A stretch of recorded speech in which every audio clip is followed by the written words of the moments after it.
happens to be a cherry tree, but it is a thin-barked tree, and many thin-barked trees get sunscald. And you can see this sunscald here has tried to heal and is doing okay. Sunscald happens in the wintertime when the temperatures outside heat up during the day and the sun is beating on the thin-skinned bark of the tree.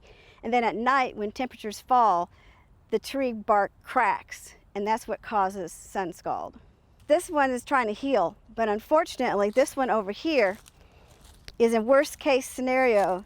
It can't heal, and since there was no nutrients flowing on this side, this particular branch failed, and now we've got a real big problem, and this tree has serious issues with its health.